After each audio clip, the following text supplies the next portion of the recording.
I'm here with Alithea Williams from SPUC. Alithea, I know your name appears on many emails that come into my inbox, particularly if it's regards to politics. We're familiar at the moment with what's called decrim going through the Houses of Parliament at the moment. Can you explain whereabouts we actually are with this bill? Yes, so what happened back in June, a Labour MP tabled an amendment to the government's crime and policing bill. Well, in fact, two Labour MPs did, but only one of them passed, so we'll talk about that one. And that was New Clause 1 by Tonia Antonazi, MP.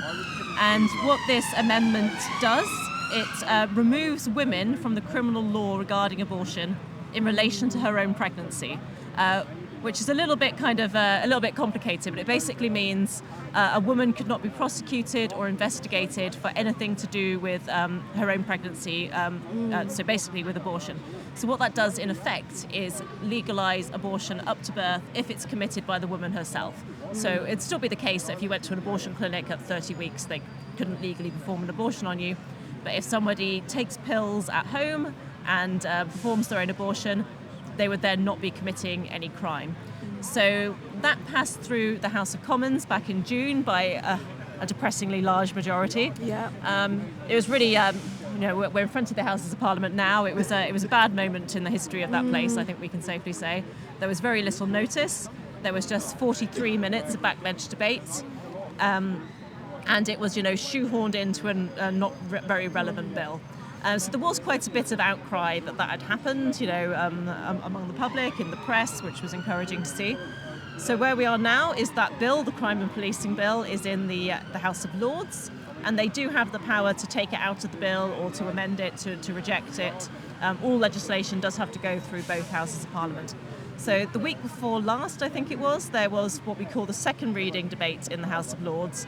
And this was on the entire bill. It wasn't just on this amendment, but actually something like 15 Lords spoke about this amendment, and the majority of those were on our side, saying that it was a terrible thing. We even had people who said that they were generally speaking pro-choice. There was somebody who was probably old enough to have voted on the original Abortion Act, and he described himself as a libertarian on abortion, but said that this goes too far. And there were lots of comments like that. So that was just a debate. They don't vote at that point. So when it comes to committee stage, we're expecting there to be amendments to try and take this clause out. In fact, several peers have already tabled amendments to take this clause out. So it was encouraging to see that many people speaking against it, and we just really need people writing to Lords to make sure that they act at committee stage. What would be the chief concerns then that people were raising about this bill? So it's the fact that it allows abortion up to birth. Right. Obviously, that's a huge expansion of abortion law. It's not one that the public want. All sorts of opinion polls have showed that people are not in favour of this. And it's also just, how dangerous it is. People talk about, this isn't about changing anything. It's just so that vulnerable women aren't prosecuted. But, the law sends a message. Yeah. If women are told it's no longer illegal to perform your own abortion at any point, a lot of women will think it's safe because the law says it's something that's allowed. And, Lords brought up this issue. So it's just, the cases that we saw that led to us, they were horrific cases. Carla Foster and her baby Lily. The judge spoke about how she had nightmares of her dead baby's face. It's just the kind of thing that's going to happen more. And there's the dangers of coercion. This doesn't stop men being prosecuted. But if a late-term abortion like that is never even investigated, if the police don't have any involvement, how will they know if a man has pressured her into it? So and I think there's just the fact of having, there's a protection of having something in the criminal law. Now if someone's being coerced, abused, they can say, no, this is illegal. We'll be found out. We can't do this. But if it's not illegal, the man can just say, no, nobody's going to know anything. You take those pills, get rid of it. So that's a really big concern. And there were also some kind of more nuanced points about, it doesn't really make sense to just make something legal for women. You normally apply laws to everybody. You can't say it's wrong, generally speaking, wrong for an abortion to take place after 24 weeks. But if a woman does it herself, then that's fine. Exactly, yes, no consistency. Exactly, and it's not something that's said very often. So I was very impressed to hear a Baroness talk about how that's actually treating women as less than fully human adults if they're not being given.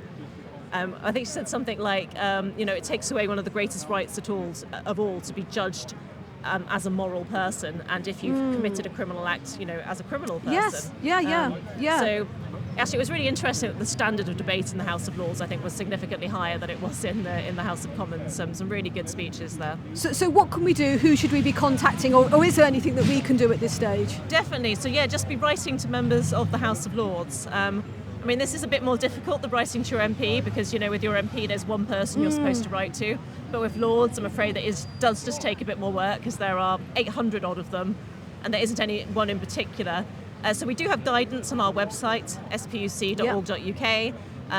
What I recommend doing is just trying to find some kind of personal connection, like do they come from your part of the country? Maybe they went to your school, just they're in the same profession as you, just something like that to make a personal connection. Or if that fails, we do have a tool on our website where it just gives you one at random. So brilliant. To be honest, it doesn't really matter who you write to an extent, just keep writing. And while it is a bit more difficult, the advantage of writing to Lords is you can write to as many as you like. So as many as you have the time and energy and inclination to do, just keep writing. And we know that it does make a difference. People were raising that they've been getting lots of correspondence on this. So please just write to them. Brilliant. So that's something that we can take away from today then. If you want an action point from today, that's something that we can still do that's still worthwhile doing. And you can go to the SPUC website to find out more information about that. Thank you, Alithea. Thank you.